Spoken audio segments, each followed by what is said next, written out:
défense avec quelqu'un qu'on connaît bien, Charles Jousseau, qui est aussi un type qui a plein de trucs à raconter. On vient d'avoir fait un reportage avec lui.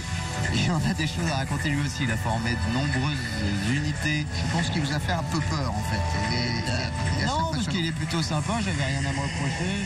Enfin, vous voyez, j'ai été très agréable, très courtois. Et comme il faut. Et donc, il n'y avait pas de problème. Au contraire, très souriant. Mais alors, c'est le self-défense. Donc là aussi, l'efficacité absolue en toutes circonstances. Dans les combats de rue notamment.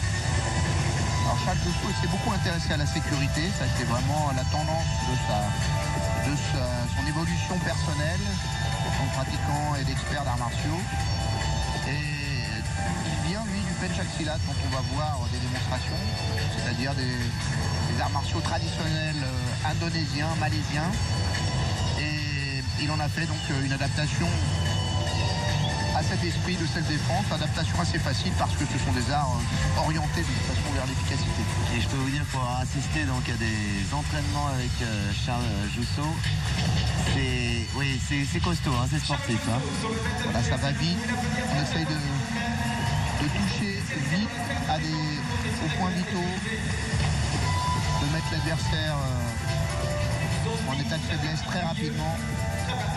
Par exemple en attaquant les genoux. À ne pas faire parce que le genou c'est fragile. Sauf en cas de légitime défense professionnelle.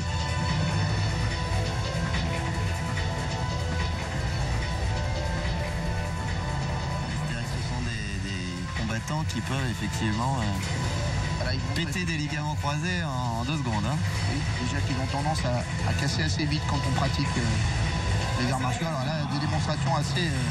ils font un peu froid dans le dos de couteau, mais c'est l'esprit traditionnel du Pencak Silat, qui est donc un art guerrier, qui a été adapté au combat au couteau, qui fait partie de la nécessaire apprentissage des forces spéciales. Et oui, parce qu'avec ces unités d'intervention, évidemment, ils font face parfois à des dangers qu'ils ont estimés auparavant.